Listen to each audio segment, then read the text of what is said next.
Em maio de 1940, Adolf Hitler e sua máquina de guerra nazista estavam varrendo o continente europeu. O futuro do mundo livre estava por um fio.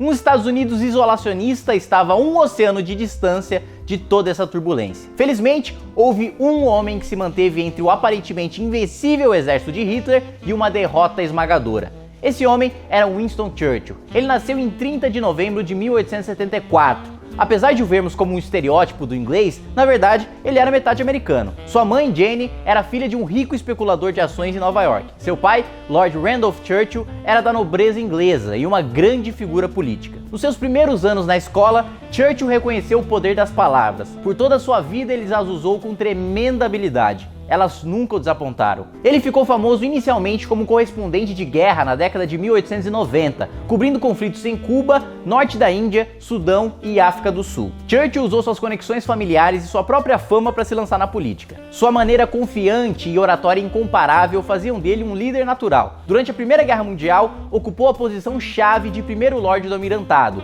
onde ele fez muito para modernizar a Marinha Britânica. Em 1915, Churchill achou que poderia acelerar o fim da guerra ao abrir um novo fronte na Turquia, que ele pensava ser o ponto fraco da aliança alemã contra os aliados. Essa foi a infame campanha de Galípoli. Subestimando gravemente o poder de luta dos turcos, milhares de soldados britânicos, australianos e neozelandeses morreram em batalhas que se mostraram tão indecisivas e sangrentas como as campanhas no fronte ocidental da Europa. Churchill foi o culpado. Esse talvez foi o ponto mais baixo da sua vida. Demitido do gabinete de guerra, 5 meses depois ele se alistou no exército, onde participou da ação na França. O líder inglês teve a coragem e a humildade de recomeçar de baixo, como soldado. Ele cresceu novamente na política britânica durante a década de 20, fazendo dinheiro, como sempre fez, através de seus escritos e discursos. Quando Adolf Hitler tomou o poder na Alemanha na década de 30, Churchill foi um dos primeiros e certamente o mais barulhento da Inglaterra a soar o alarme. Mas era um alarme que poucos ingleses queriam ouvir. Os ingleses estavam traumatizados, como toda a Europa, pela quantidade chocante de morte e destruição da Primeira Guerra Mundial.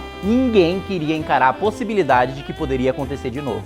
Churchill, no entanto, viu que um novo confronto com a Alemanha era inevitável. E quando o inevitável chegou, com o impressionante ataque alemão contra a França em maio de 1940, uma nação desesperada se voltou a ele. Ele estava pronto. Suas armas eram sua pena, sua voz e suas palavras. Não tenho nada a oferecer que não sangue, labuta, lágrimas e suor, ele disse à Câmara dos Comuns no seu primeiro discurso como primeiro-ministro. As coisas rapidamente foram de mal a pior. A França caiu, a Bélgica se rendeu e 250 mil soldados britânicos mal conseguiram escapar de Dunkirk. Mesmo enquanto as notícias de guerra passaram de perigosas para desesperadoras e desastrosas, Churchill nunca vacilou. Discurso após discurso, ele inspirou o povo britânico a continuar lutando contra a tirania monstruosa de Hitler. Nós não devemos enfraquecer ou fracassar, ele disse após Dunkirk. Iremos até o fim, defenderemos nossa ilha, seja qual for o custo. Nunca nos renderemos.